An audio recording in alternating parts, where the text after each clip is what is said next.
So much guns in the streets and none of them gun they never make ya. Tell me how come AIDS is spreading wild, taking over this sweet paradise of Jamaica. Tell me how come the dollar value's going down and everything's going up around town. Tell me how come all the had to get gone down.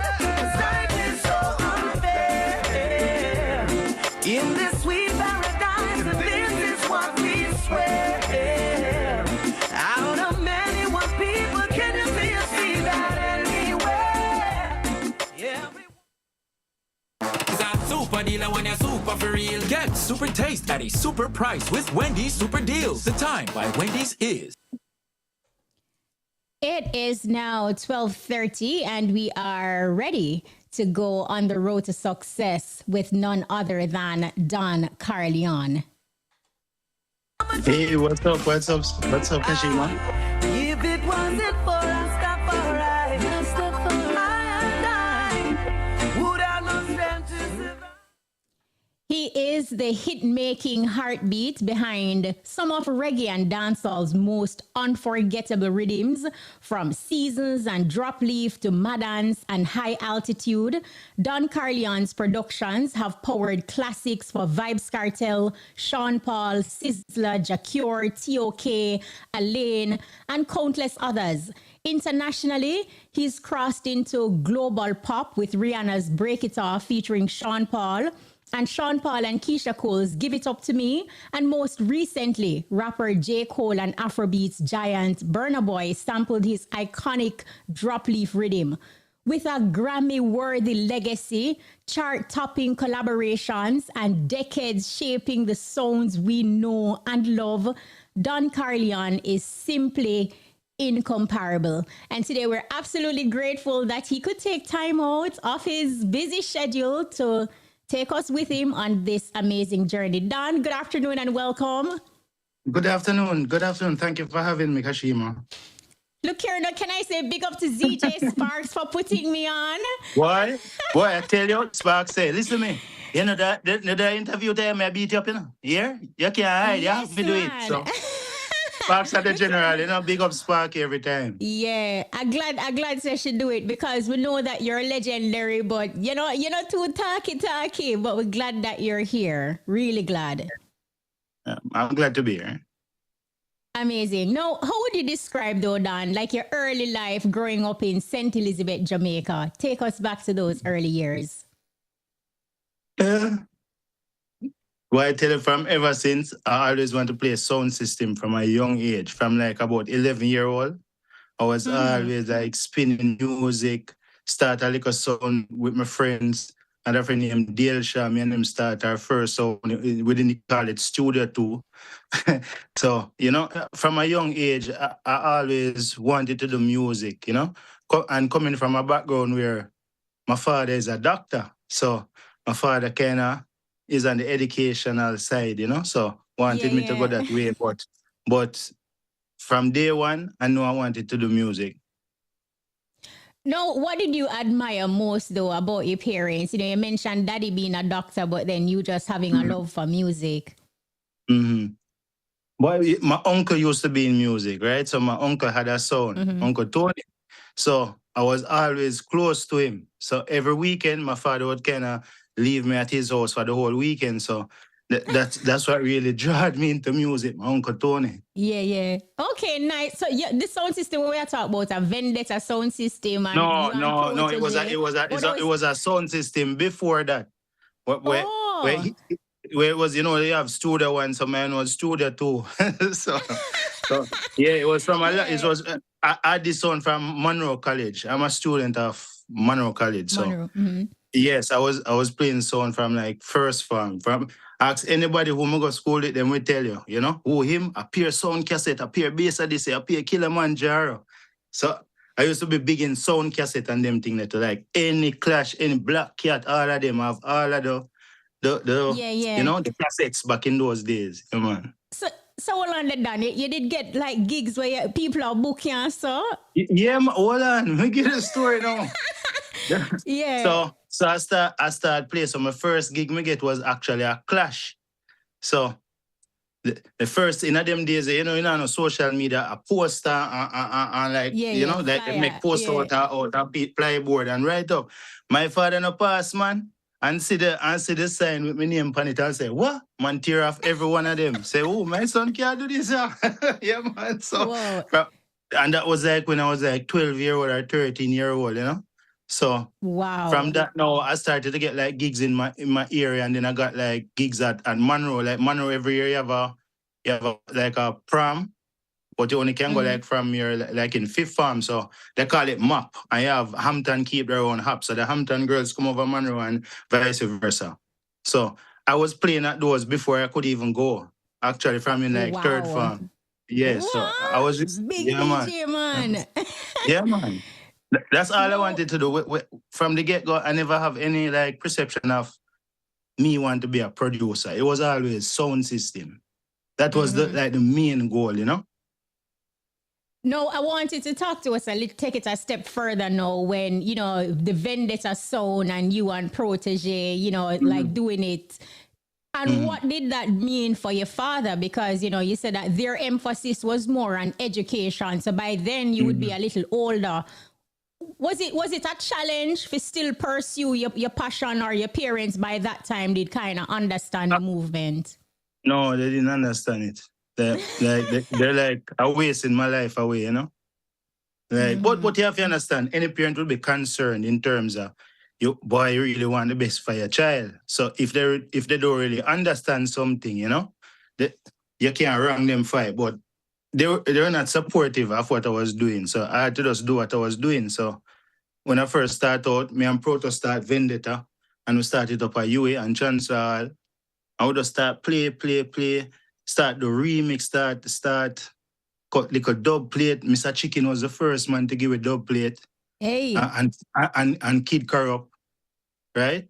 And from there, just start that dabbling music a little bit, getting more playouts and stuff. And then Proto went away to school, I think in Canada. So it was just me alone in it now.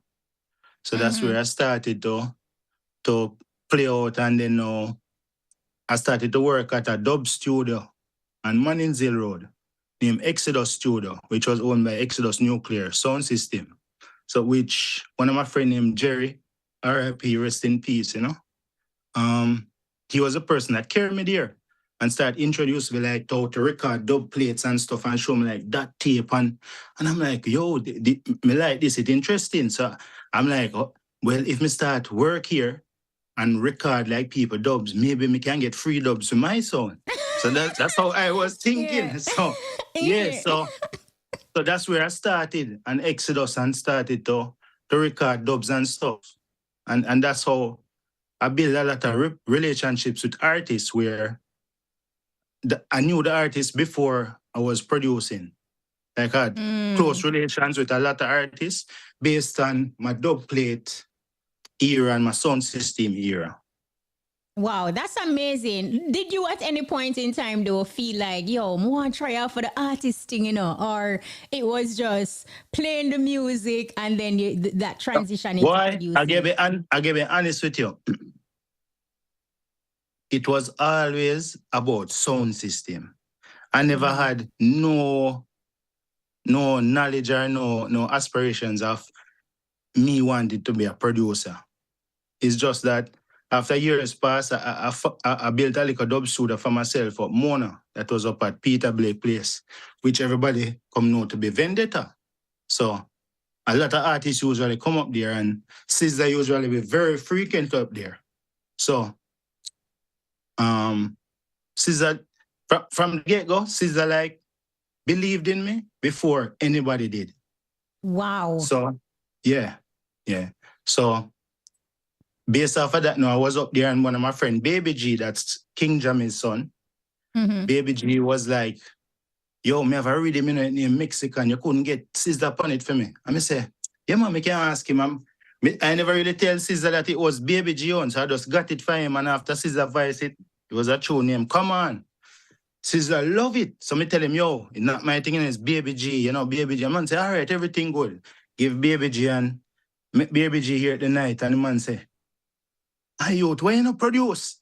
I say, produce? No, sir. I sound more play, brother. Me just want to get me dub plate them. Yeah, man. Wow. Yeah. So So, Don, at what point did you make that transition though from, playing sound system into being a producer? What point you took it seriously? Like, yo, me I go try out for that thing, yeah. Sizzla the first person believe in me. After I recorded that song, and Sizzla usually come up my studio. Back in those days, like when they had like Ras and those dance and what the one what Sharon used to keep again, man.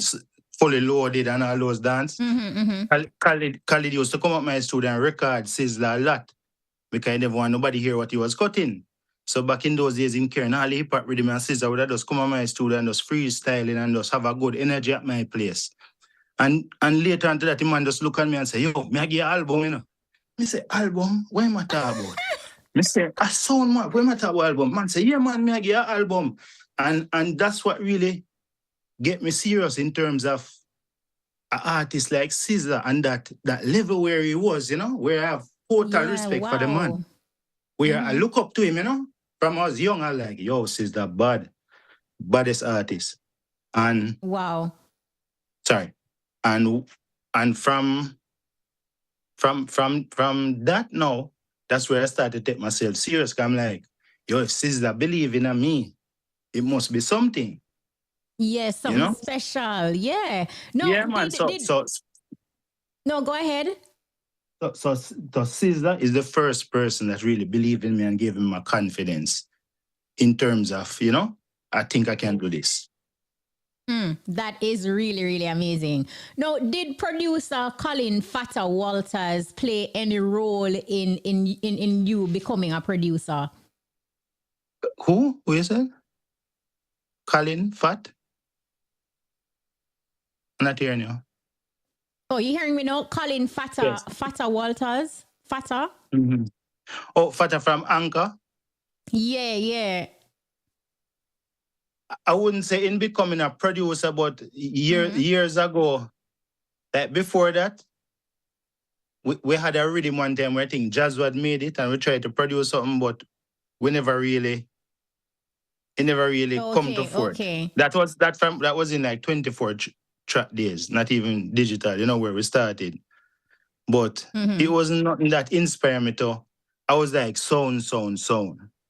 Okay, so it was more Sizzla that really gave you that. Sizzla is the person that influenced me, yes.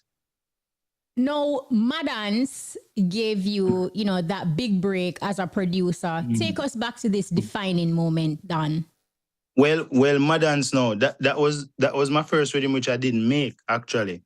The person that made that rhythm was Shayapur. So here, he had like 3 rhythms, and I was like, I guess start producing, so he gave me a rhythm. So you have 3 of them, and I pick that one. And he say, you sure? Me say, yeah, man, it's that one. Man say, no, man, it's sure another one. And me say, no, man, it's this one. So that's how the Madans really came about. And now, the first person I recorded on it was actually Sizzla. So Sizzla was the first person to record on it. And then the second person, I went down to Anchor one day. And I was and you have a side studio around Anchor. And me say a youth around there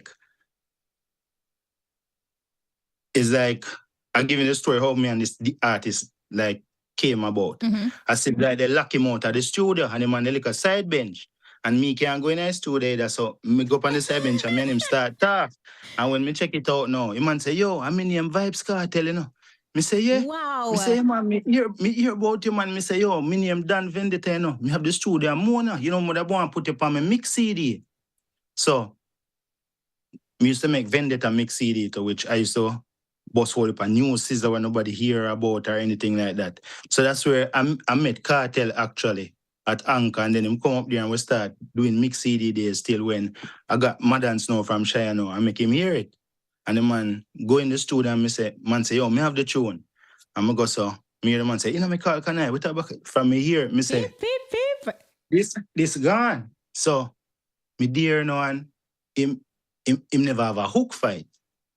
Him actually was trying to hook and me say, Me say, nobody do no hook. Me I make Wayne Marshall do the hook. And the man said, you serious?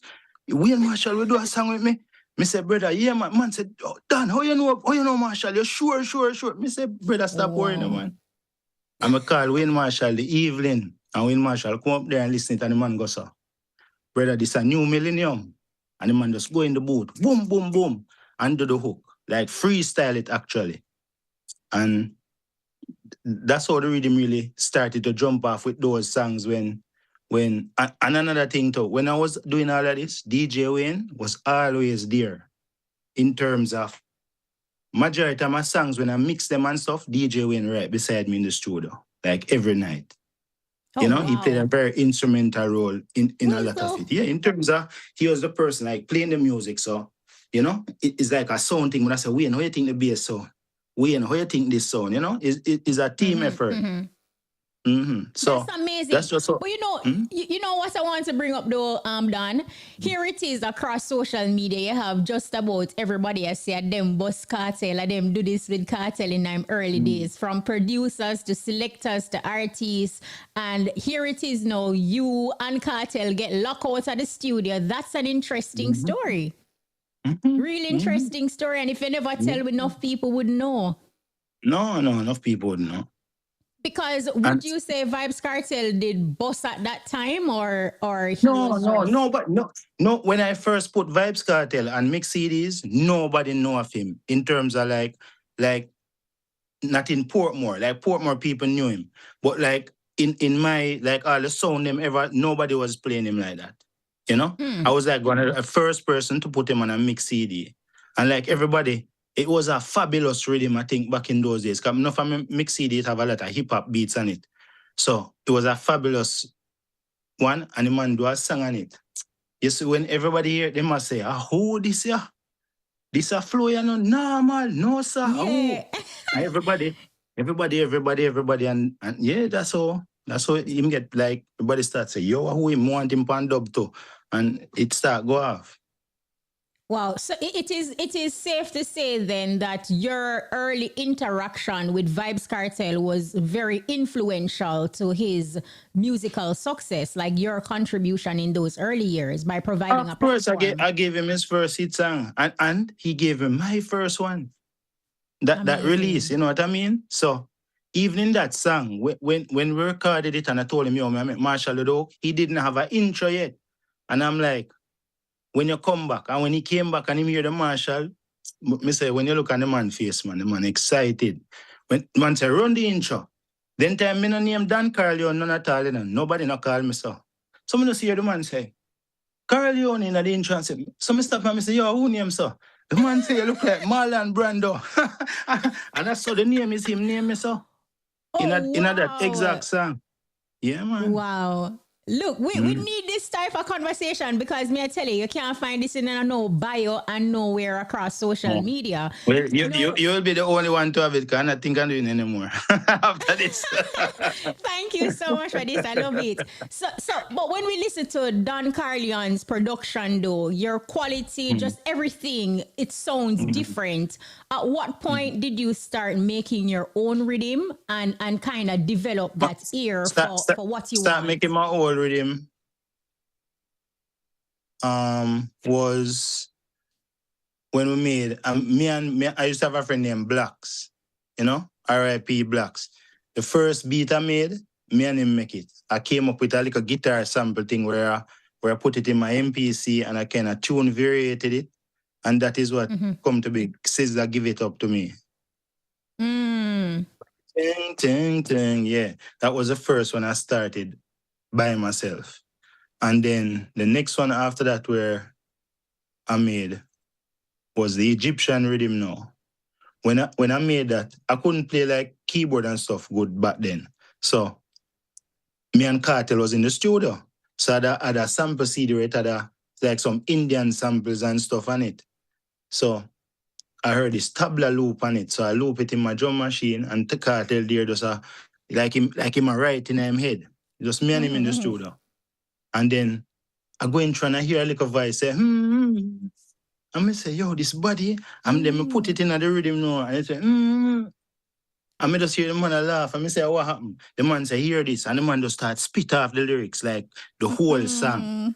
And me like, yo, this bad. And then the same Blacks again now. I go to Blacks and Blacks play that flute phrase on it for me. And that was another one where I started to, I'm like, yo, me like this making beats and stuff. And until I just, it's just a whole lot of beats. But it's a lot of collaborations with a lot of different musicians also.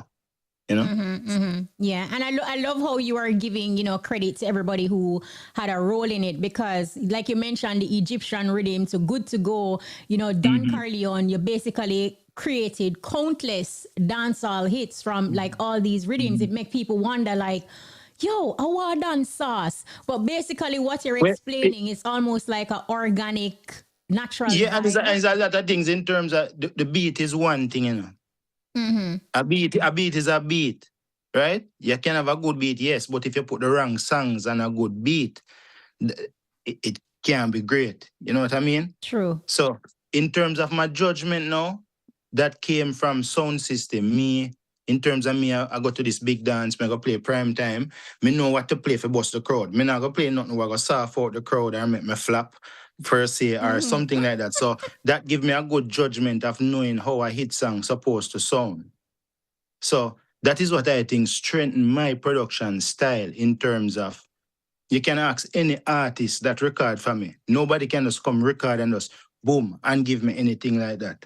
I'm very picky. I'm very, I'm a perfectionist. I'm always looking to better the whole situation. If I go in a studio and I can't talk to an artist in terms of like there's an ego thing or like, I can say, boy, what if I could have do this better and him don't want to do it, I'm not going to work with somebody like that. Would have more stray away from somebody like that. Because at the end of the day, think about it. My name behind it, your name behind it. I don't want to flop. You don't want to flop. So, you understand? Two heads better than one. No, amazing. And I love how you just put it, plain and simple. It make a lot of sense. So 2005 now, you created the iconic Drop Leaf rhythm, which became like a global blueprint. You didn't know in at the moment, Dan, say, this is something timeless, or did the rhythm itself surprise you afterwards? No, in terms of when I did that rhythm, it was me, Nigel Staff, and DJ Wayne. Right? DJ Wayne playing that rhythm. DJ Wayne have publishing on that rhythm. Just to make you know. Yeah, man. DJ Wayne play the snare and thing with the hi-hat. Yeah. So Staff play the keyboard and I play the guitar and couple drums stuff. So and again, the bass was played by Danny Basie from Firehouse School, my teacher. You see me? So when we did it, yeah, I know the beat was wicked, but me say, in my mind, if I do this rhythm, I go scrutinize it to the highest, because this is my first one drop, and put it in this way. Me did have like two beats, two rhythms that I used to play where me say, yo, them juggling here, solid. If me come, it have to be this are better. And that would have be like Jaworks rhythm. Or Lalabella. You know what I mean? If me come, me have to come wicked like this. Yeah. So, like I say, I want to advise like different people. So I was watching RTV one day, and I see this white DJ they on a rhythm board. Me think them are gonna run away. See I can't remember the lyrics, but when I look, it was Gentleman. So me say, yo, anyhow, me have this one drop here. Me have to advise the youth upon it. And then him have a next song about them gone for Bobby Digital. And I say, I have a voice, man. I had this friend named Jackie Josim, where she used to write for like New York Times, a couple big like columns in New York. And I ask her, yo, you know this guy? And him say, yeah, I know manager Stefan. Let me link it for you. And she goes and link it up, and him come Jamaica, and we just voice the song, and that was it, history. Now, the first person voice on it was Morgan Heritage. And the person that heard it first was actually not Morgan Heritage. It was the brother. That's one. Lazar. It's not Lazar. Lazar. It was Lazar hear it. And say, Peter, we have to come here already, man. And they come up there and we just all the vibes in the studio, record it. And it was the same girl that introduced them too, also. Big up Jackie, you know. So, and after that, no, I think that the other one now was Jacure. I can't go in depth how I got that one, you know, I want to set up myself. So I'll just tell you a little piece of it. So, when you know, Jacure at that time wasn't that, nobody never really know about Jacure in terms of, it's like he had two songs, but it wasn't like mainstream, you know what I mean? Yeah. How I know about Jacure actually was one night I was playing up a dance in Tavern with what's the name of the song? Turbo Force. Ever Sound, yeah man, up at Tavern. Hello?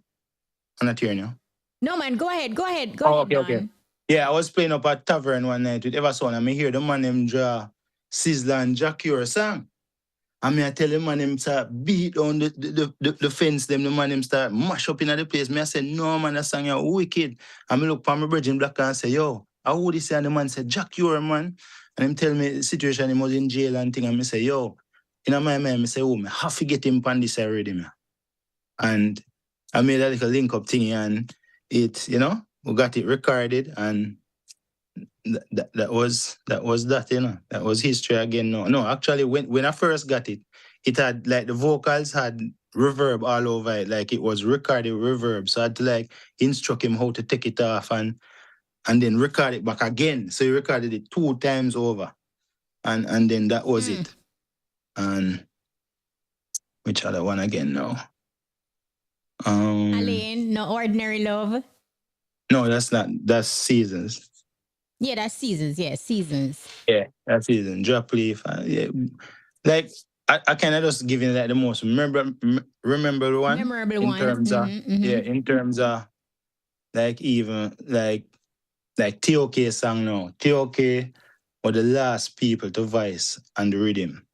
So this is the big joke now. So when I record TOK now, I played I know you call who name, but I played for someone them hear the man him say, boy, me spoil the rhythm and the worst song on the rhythm, man. What? Yeah, I say, nah man. Wait till me mix this and you see something wrong here. Yeah man, serious. Wow. And that again, all of my songs, all of my production, I mix them. So I have a role in everything that I do. So from a making it, from a recording it, I have a vision how I want it to sound. You know? So when I mix the song, man, I say, the song just end up jump with the biggest song on the beat one at a time. You know what I mean? It was Jacure lead out first, right? And then that song really came up again after Jacure and then, boy, it's whole heap of songs there, man. I can't really say. And then now the Bounty Killer now, boy. Me get Bounty Fist sing. The General. I know, right? It's not a normal thing, man. Me say when DJ Wayne hold it, man, for RFM, me I tell you, it was just epic, you know? Just how the whole project come to force. It just gel wicked. Yeah. And I kind of just scrutinize every song and wanted every song to be a hit, you know? So Wow, that's what I aim for amazing. when I did it. There is a question that I want to ask you with that, but we have Cash Pot coming up, so we have to break for Cash Pot, so don't go anywhere. Okay. We will continue your journey on the road No to problem. success. Oxymaster make everything cleaner. The time by Oxymaster, the Stain Blaster, is... It is now 12:59. We're standing by. Listen up. Your top draw dollars. Pick 2, pick 3, pick 4. Hot pick and Cash Pot's lunchtime draws up next. Reggae in the morning, reggae in the evening, reggae at night time on Irie Radio.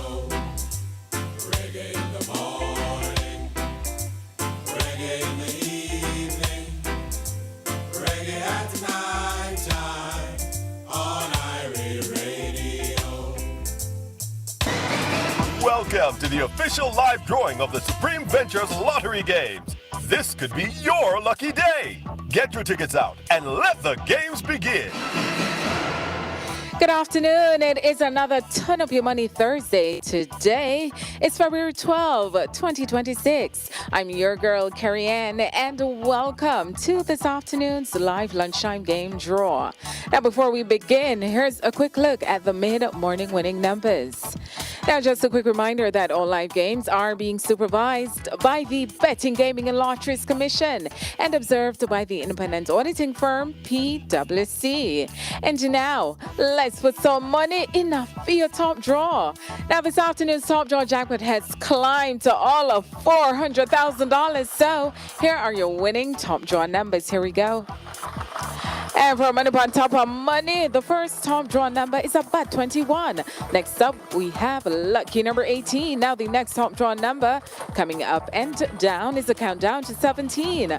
Following 17, we have a solid number 20. And the final top draw number for all of $400,000 is ball number 8. And now, let's pick your play with the what or dollars game. So, I hope you're feeling lucky. Here goes. And this afternoon's winning lunchtime dollars numbers are making their way down. First up, we have 34. Next up, it is a fresh 24. Now the next dollars number coming your way this afternoon is number 8. Next up is the number 25. Following 25, we're counting to the number 26. Here comes the lucky number 15. Now, what is next? Let's see. It is about 21. Now, the next dollars number coming your way is a double bubble 11. Following 11, we have ball number 5. Now, the next dollars number, here it comes. It is 13. Now, what is next? 27, and of course we wrap things up this afternoon in our lunchtime dollars game with a final double bubble 33. And now for some easy winnings with our pick 2 games. So get those tickets out and let's play. Now the first pick 2 number coming your way is 17, and our second pick 2 number is the number 2. So again, the winning pick 2 numbers are 17 and of course the lucky number 2.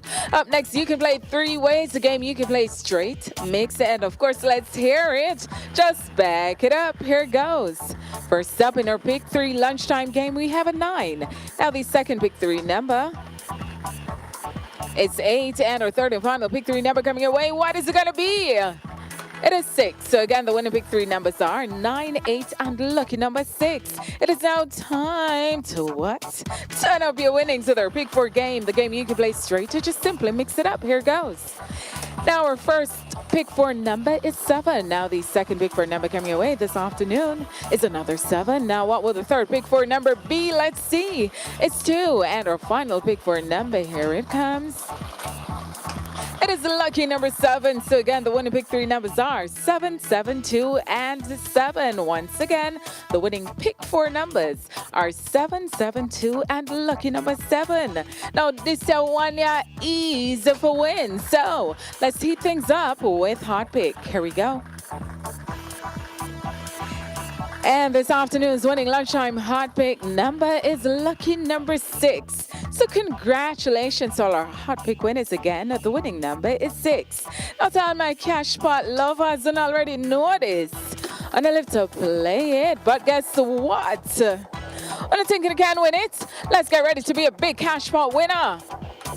Here we go, round and round they go. What will it be? And this afternoon's winning lunchtime cash pot number coming your way. What is it gonna be?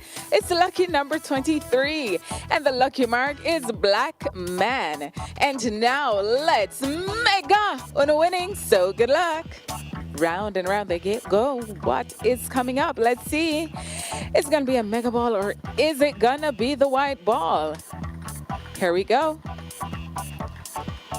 And of course, the balls are bubbling up. Here comes it. It's a white ball that was selected. It is now time for the big one. Yes, you guessed it, the monster winning. So good luck once more.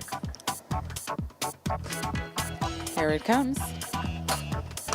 And a white ball has been selected. So now let's take a look at this afternoon's winning lunchtime numbers. And of course, congratulations to everyone who won. So please make sure to come back at 3 p.m. with your girl Timon for more games you love to play. I'm your girl Carrie Ann. Have a supreme afternoon. Hope you were a big winner. Play your favorite Supreme Ventures games every day and tune in for our live draw 6 times a day at 8:30 a.m., 10:30 a.m., 1 p.m., 3 p.m., 5 p.m., and 8:25 p.m. on this station.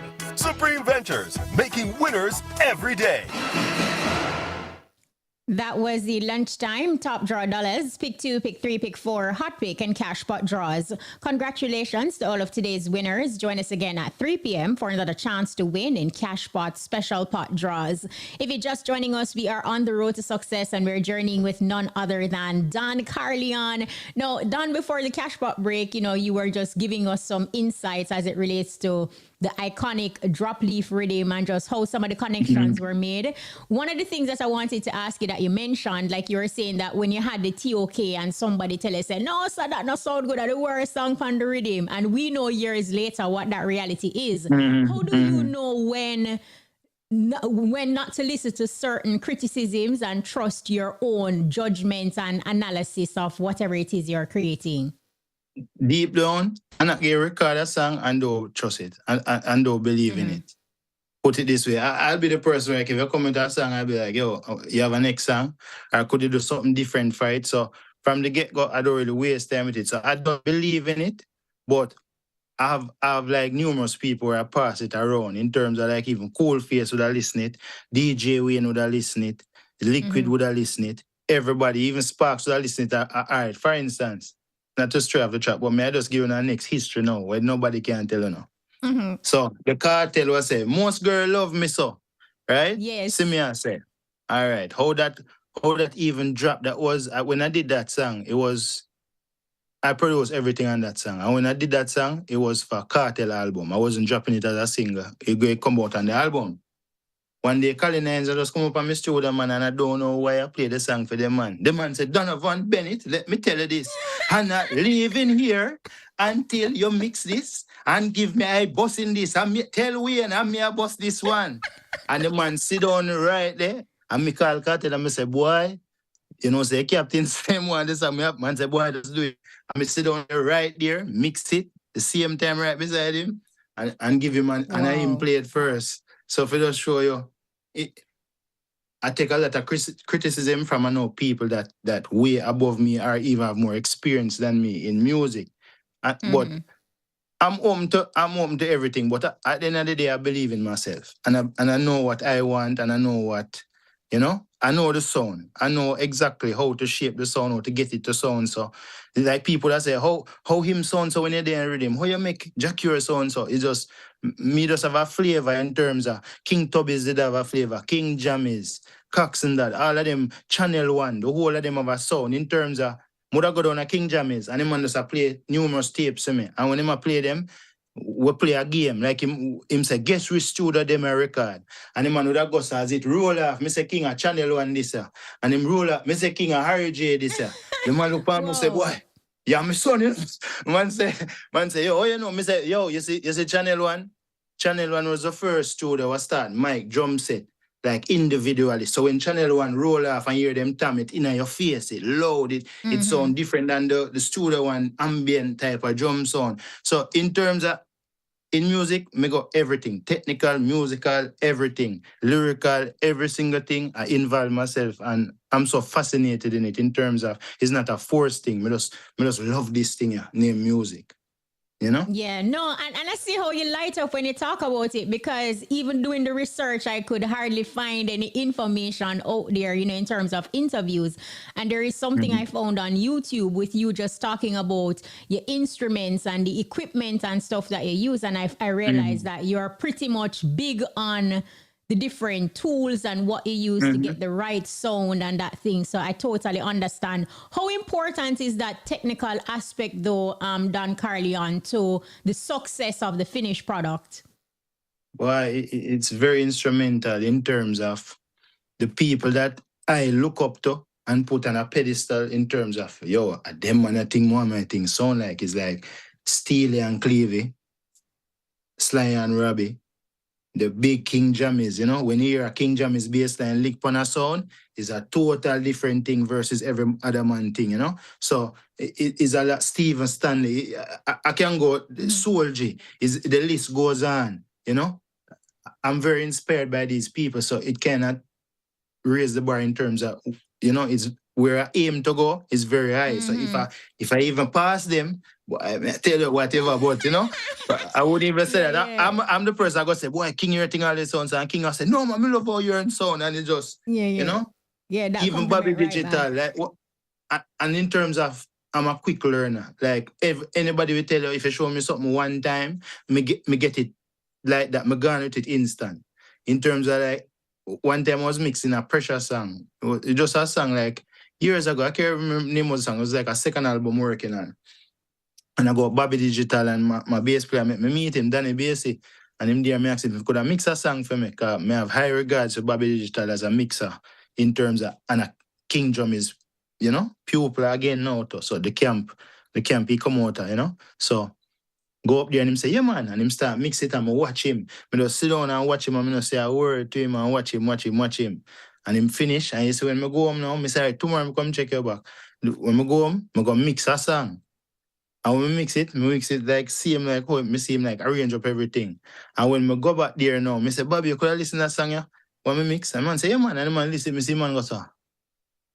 The man say, me say, how Bobby? The man say, me hear me. I saw the man tell me hear me. Me say, yeah man, so me learn from a lot of people, A lot of people shape and mold me to be who I am. But I would tell you again, the sound system, that is where I got the backbone of it in terms of, me never used to buy a record off of like, me I buy the hype artists and me not buy the small artists.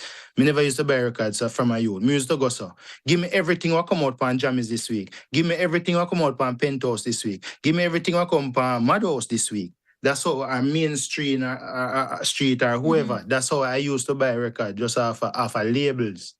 So that's how I used to like, It wasn't that thing where, nowadays, a man put out 10 artists and a rhythm, them only want to play the big artists, the little artists, not get a try. Back in my day, I never saw we play music. From me tunes on good, I play it, Hence why, man like DJ Wizard, Mighty Mike, Biggie, them man are real DJ, Them know if give like young artists that even, them might not be up to par, but them have potential. Yes. Just that little push, can inspire somebody and then become great. So, in terms of like on a music standpoint, I see talent everywhere. In terms of, I was so inspired by a lot of people. So, wow, that's amazing. what gives my strength in production. As you mentioned that though, something I want to bring up that is pretty current. I don't know if you see what's happening across social media as it relates to the WYFL rhythm, where it's open and a lot of people DJ are Mac. going on it. Yeah, man. DJ Mac, Yeah, right? What do you think about that? What do you think about how that is going? And it's almost like juggling. So you get excited. Anything fun for the music is a plus. Big up to DJ Mac, rhythm bad. From the moment me hear the first song me ever point at the skipper youth, and me say, this bad, this gone, that one here bad. And then now, when me say Anthony B come go, the first me say Anthony B post it, me say, yes. Hey man, from when me know Anthony B before him, and from a long time, I know Anthony B, from sound days, that's what me tell him, this thing a long time. So, it just a good vibe, feel like even the new nowadays so-called, me don't want to call them trap dancer. Them a dancehall artists. We're not doing this trap dancehall thing. Them a dancehall artists. Them a do their style of dancehall. And then now the whole set, the foundation, come on one rhythm. Like it. Is a good look for it. And this is the main thing what I would tell you. It bring back fun in the thing. That are the main thing. When me a produce, a whole heap of different artists link up one time at the studio. When you hear Ellie in there record and boom tune, and you hear all Ellie tune, you say, me go write back my verse, Me I make this bad. It inspire you. Me I tell you, when people go studio, that is what missing out of the music. Everybody want to keep away and do them own thing. Me no want voice from the rhythm if him depend it. Me no want the music not take no side, You understand? And again, no, if Anthony B never come do what him do, none of them artists would have go on it either. Because I'm inspired them to come on it. So it's a good thing. It's not him a follow. People a follow. It's a good thing in terms of this is what missing out of the music. I will give me even another situation. If me ever tell you this, this is another story you never hear. Tell me. John Connor rhythm, Bounty Killer, a Vice and John Connor rhythm, right? And him man a Vice, you know, and him reach a place where, like, no, him a record first. And Toto's, him and Sizzla did have the lick of beef. You know, when him Bounty have the song there with Sizzla and them have them lick of vibes, you know, friendly vibes, friendly clash vibes. Yeah. So, when I go to Vybz Killer, I say, the gate ring and I look, I Sizzla, I say, you know, I say, Jesus Christ, boy. Trouble. I feel the team that, I say, boy, I hope no, go on in and you know, go so. So when Bounty advice, Bounty no same there. So him stay right at the studio. If he come in at the studio, the door right there, so him not go in, so him can't see him. So Bounty did the advice, and like him reach a little stage where like, you know, him a work on it. And me just hear Sizzla say, yo, them time them not talking, you know. Them time me just hear Sizzla say, yo, let me talk to him. Me press it up back and Sizzla said, listen, Killer, this if you say none, dun. And Killer here, and say, Killer, do it. Blood teeth, the man start talking about. Me say, yo, you saw me I tell you with music, man. Yeah. Wow. Yeah, man, some good stories. So them thing that good for the music. In terms of the man, they might have vibes, but music bring them together. And even Bob Marley tell you that. You understand? So it's just that is what missing out of it. And the YFL rhythm is a good look for dancehall, right? In terms of it bringing back a vibe. That is the vibe that we're missing, you know? Yeah. No, absolutely amazing. No, last week, Don, I had Grammy winner Kez Namdi, and he made this statement. Don Corleon was working on an album with Protege, and they released Rasta Love. And I feel like that was a very pivotal moment in the movement of I think Taurus Riley dropping Parables was like the real, like, okay, there's something, you know, and then when Protege drop 7 Year Itch and him have the song with Don, Rasta Love with Kimani Marley, I think that was a big pivotal moment in the entire movement where it start, like, people know that those songs really started to shed a light on all of us. No, Don, were you aware that producing 7 Year Itch, you know, you were creating hope, not just for Protege, but the entire reggae revival movement? No, I wouldn't say that. I just want to make a wicked song, you know. That's all I have in my head in terms of, yo, we have to come with something fire, we have to come with something different, you know? Like, I'm always trying to do something different in terms of, from day one, I've been doing singles, like with Cartel, we do the see me and say, endless ones, triple X, all type of singles. But I never personally like we're doing it for a movement in terms of, to be honest. I'm just like, yo, we're being hit song, you know? Oh, yeah, congrats to Kez Namdi and the Grammy. Big up. Well deserved, my brother.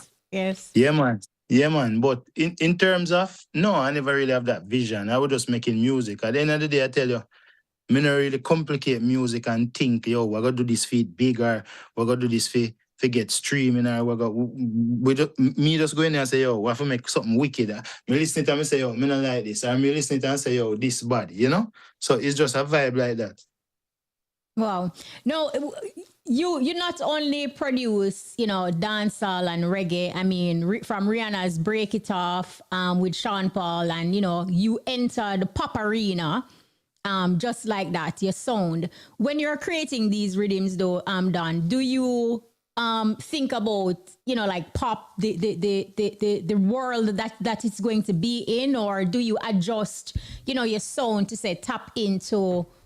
I can tell you the only time I ever adjust my sound to tap into a market ever. I only did it one time in my career, because like I come back to it, but like Break It Off and that. No, I just. Again, sound system days, me influenced by many genre of music, like techno, me love house, me love all those type of 90s techno and those things.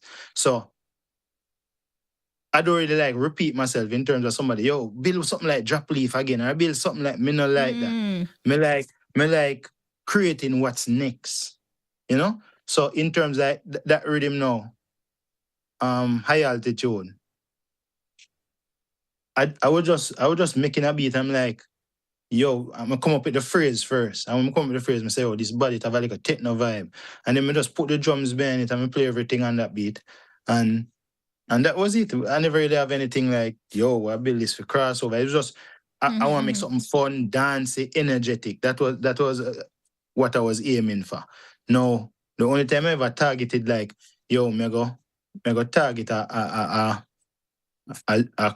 region was when Morgan Heritage Grams linked me to do work with J-Bug. Let's do it again. So when I build the major, is really, that's how I came up with it. I was like, all right, him come from Hawaii, him big in Polynesian islands, him big in Australia, him big in Asia too, like Japan and stuff. So I'm saying, everybody over there, them like major cards, like them like major cards. I'm like, I read them in major.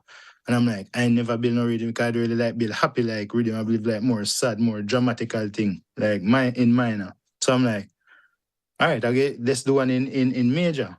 So when I did it first, I built it out on my Logic first, and then I carried it to Tough Gang and recorded it with a band. So that's how that came up actually. And when I did the beat, I'm like, yo, we don't want it to be straight one drop. We want it to have a one drop and then dance the verse then and change it up a bit. So that is the only time I ever really do something like, yo, I got target that area and stuff. Normally, I just build like what I feel, yo, this feel good to me. That's basically it. There's not no science behind it or no magic or nothing like that. It's just, yo, me like this. Again, sound system. That really is a solid backbone for you. Very, very, very, very, very. Think about some of the great producers in the world. Dr. Dre, Timbaland, all of them are DJ. You understand? Even couple like execs, like, what his name is? Craig Kallman. He was a DJ too. Whole lot of different people were DJs. So it definitely strengthens the background in terms of you knowing what a hit is, how a hit's supposed to sound. Yeah.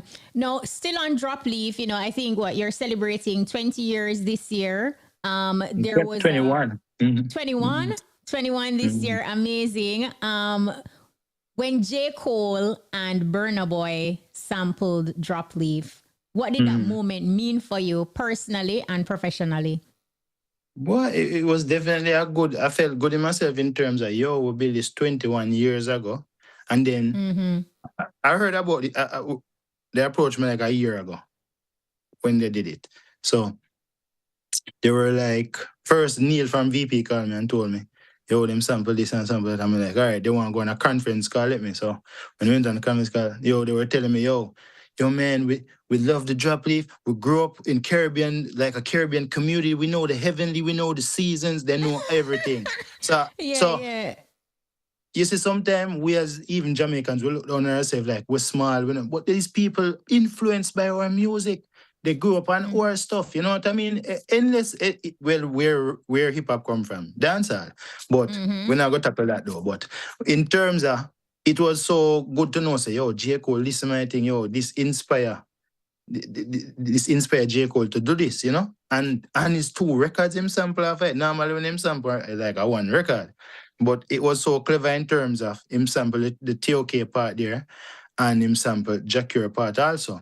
So when I first heard they did it, I'm like, I fear this guy. If it sound like, sound good, it sound cheesy, me turn this down. Me not do it. Yeah. And the moment me hear it, me say, yo, yes, them do justice to it. Me like this. It's different.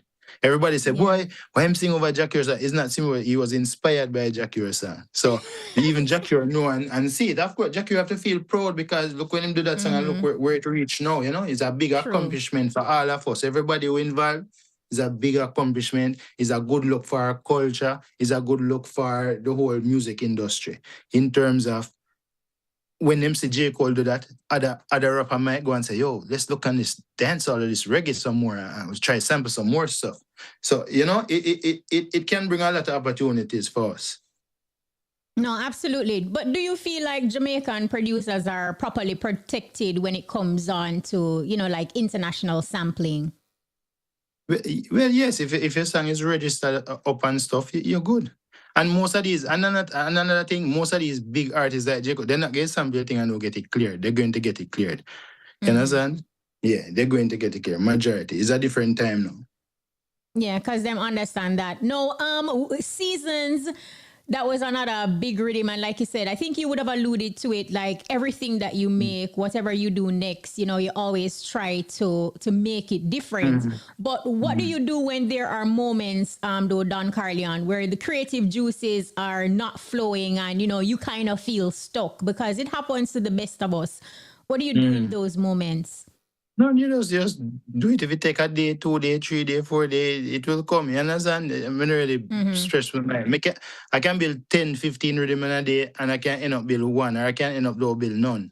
It all depends, and it's a vibe. I don't really force my mates when I do music. If I go in the studio today, I'm like, me start play something, I'm just like, yo, me not like this, me not like this, me not like this. I rest. Or I do something and say I don't like it, I save it. I go back and next day and listen it, I'm like, yo, this bad, me go finish this up. That's how it is, you know what I mean? It's just, and when you do it to this level, when you're making so much beats, it will get monotonous sometimes. Sometimes you will feel uninspired. Of course, everybody does. But that is where listening to other music come into play. That is where, freeing your mind, doing something different than going to the club because it's music. Try something different, whether you like sports, you like running, me like fishing. So you see when people just do different things. So you have to find that little escape from music to clear your mind and make. Sometimes when I fish, I find my wickedest ideas. Things just come to me. You know what I mean? Or somebody would exercise and them just feel inspired, or it just go the ways. You're going to have writer's block. That is what they call it. You're going to have that, but it's a part of it. Who doesn't? Yeah, no, absolutely.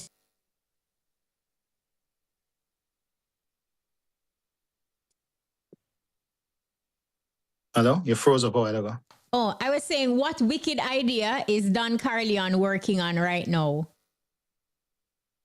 Well, I just did an album with Gentleman coming out this year.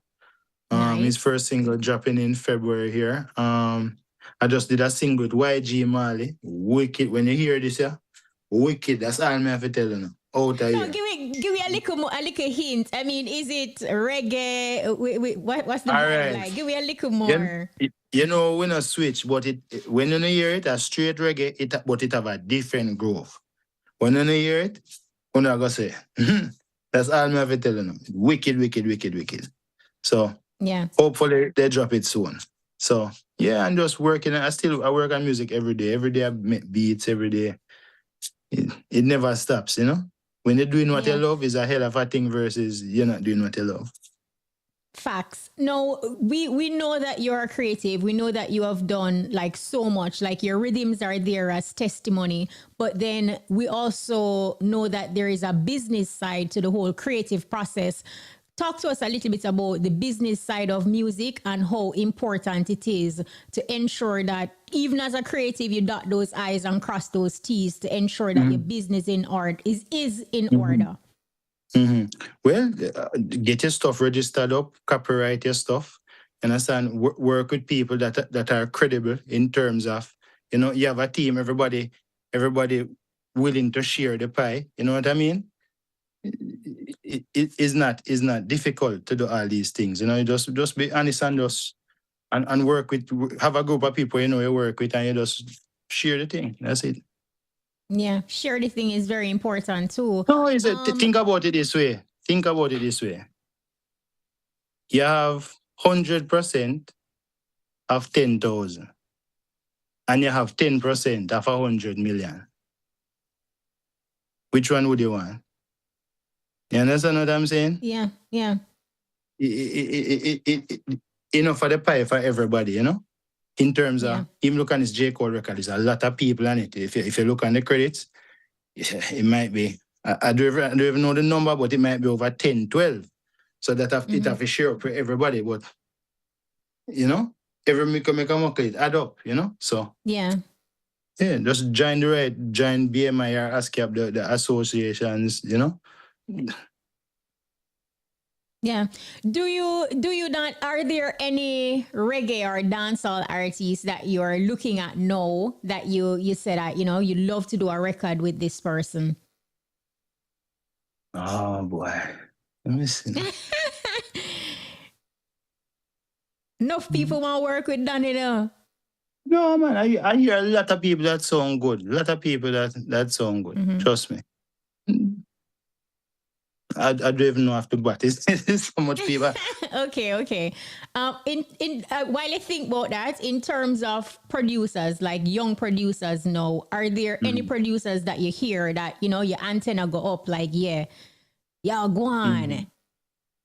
Yeah, man, DJ Mac go on. And I met DJ Mac actually. He's a humble youth, good youth. Yeah, man, him energy good. Yeah, man, him doing very well, you know. And congratulations to him, you know. Yeah. Nice. I don't really know all of them. I don't really know enough of these new producers. But he's the most one that I heard about. And, you know, I hear a couple of times say, yo, this sound wicked. And all that. Things sound good. No, you still I think about which artist you want to work with, or you stop think? You put me on a spot, boy. Let me see. Like Hold you on. stop thinking of that.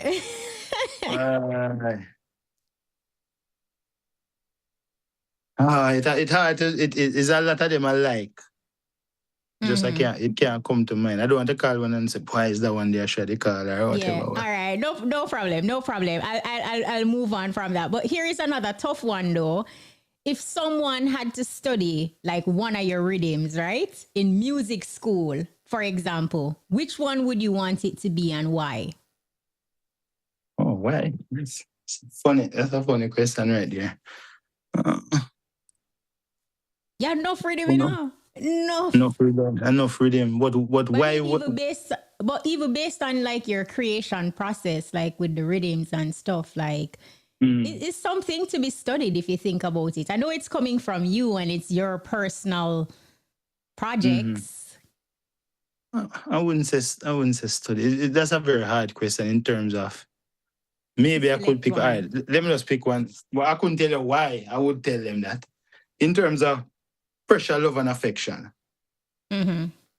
That's a good one in terms of it's reggae, but it jazzy too. So I'm not no musician that read music. You understand? But it's very musical in terms of the progression, how the bass play that bass. I've never heard no bass line like that ever in a reggae music, you know?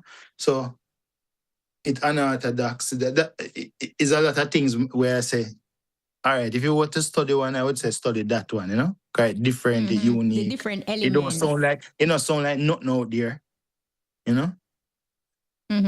Some critics say then that reggae and dancehall lack strong female producers. Do you feel that way? Yeah, but you don't really see a lot of female producers really in dancehall or reggae, even if I'm trying to think. Yeah, I would say, but I wouldn't say it's a thing like them a fight them or them don't want them to do it. But I don't really see a lot of them do it actually. So I wouldn't have any problem that females is why not? Because you're a female doesn't mean you can't produce. That don't make any sense. True that. Now we're winding down, Don Corleon, like so many elements, so many original, rich stories that you gave us. And one of the things that I wanted to highlight also for the listeners, like you have done a lot of work, for example, with Vybz Kartel and so many others. How important is it from an artist's perspective to listen to a producer's direction, like in the creation process, regardless of your ego, like to put the egos aside and just listen? I have one thing to say about that. That is what separates good from great. That is all I have to tell you. If you cannot take advice or take direction from a producer, because let's say you got 10 producers and your voice for the 10 producer, it goes sound 10 different way, you know. Because it maybe one of them can't talk to the artist, so it'll come out away. Maybe one of them has his flavor, as an artist, you have to trust a producer. There's chemistry involved. You know what I mean? In terms of the guy that conduct the orchestra, he can't play the instruments. But without him, the orchestra can't play. You understand? So basically, as I say, Wayne Wonder teach me this years ago. You see, once you go through that door there, when you stood the door, I enter studio, he go left behind, you know. he go left right at the door there. You understand? He gonna work in here because you have a group of men in the studio and you have voice, and one man says something and it inspire you. One man might correct you for the something and it becomes even greater and make the song. You know what I mean? So you have to have people that you know, in terms of you really acknowledge their contribution to it and listen to them and trust them to direct you in the direction in terms of, all right, you might come with a gun song or no, why you don't try inspirational song? Why not try a girl song? You know, I've those instances happen to me over and over. You know what I mean? One time Cartel, they come with a song and I say, me? No, sir. Me not advise that. Give me one song for your girl then. And him never say, oh, if you not take it, you can't, me not advise then. Him never have that attitude ever with me. You know what I mean? Him trust me. So, and it's a two-way side. We have trust both each other. That is how I think the best outcome in terms of a song come out and chemistry with an artist come out. When there's no ego and the artist trusts that, the producer get the best out of me when him record me. You know, you can just record for somebody and his record, but you have some people like, I get you big up one of the greats and one of my influence, like to record people, vocals, Dean Fraser. Them man in a ramp race you up if you not have sing right.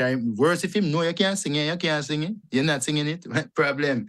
You know, them man they record so much songs where you don't even know about it, or him take the voice on these songs, and it's a reason why people hire him to take the voice. You know what I mean? So him bring out the best out of a lot of singers. So two things, Don. One, will we see in the near future a Don Corleon Vybz Kartel musical collaboration? Is that on the cards? Well, it must happen, you know. We normally see each other. We talk. Sorry. You know what I mean? You don't know. When you just go on the page and just dip on it. That you just like how Beyonce have the little bees where attack people. Just go on it and just put the little mafia hat and just tag him up. All right, so we're looking out for that. And finally, what does success mean for Don Corleon? Success is a good thing in terms of you work hard and you achieve certain things, but that is not the main goal, you know? The main goal is to do what you love. That is what I think. Do what feel good. Do what make you happy, you know? Life is not that complicated. Somebody just text and say, Kish, ask him if he ever win a sound clash yet. You never win a sound clash, Don. If I think I didn't win the first one, I go in. I think I come second still, never come last. But yes. And yes, I win Clash already at Trinidad Beach 1 year. Yes. See, I remember that one. Win Clash already. And this final question. Them say, why Don leave Jamaica? Don leave Jamaica? It's where I represent Jamaica right now. You understand? You have to spread the rings and fly sometime, you know. You have to try different things. You can't be complacent and just stuck one place. You know, it might make you even appreciate, you know, another place more in terms of sometimes you say, boy, Jamaica, when if that vibe, yeah, I know my vibe now, you know? And then you go somewhere and say, boy, I miss Jamaica. Jamaica, the vibe. So me just not like those one things, you know, me like broaden my horizons, work with different people. For the past couple years, I've been working with a songwriter named Rico Love. He has like lifted my whole production, my musicianship, everything in terms of, I've been in the studio with Usher, I've been in the studio with Da Baby, I did in the studio with French Montana with him. I've like maybe 1,000 songs with this guy, like written everything already. So, you know, I like challenge myself. I like to do things that, you know, that make me better at what I do. Amazing. On that note, thank you so much, Don Corleon. Thank you for giving us this interview and thank you for sharing so many original stories with us. Continue being great. All right, thank you. Big up Sharp Boss. All right, that's it. We're Stick and Stacy on the flip side of this break. Where music is played, copyright owners must be paid. This time signal is brought to you by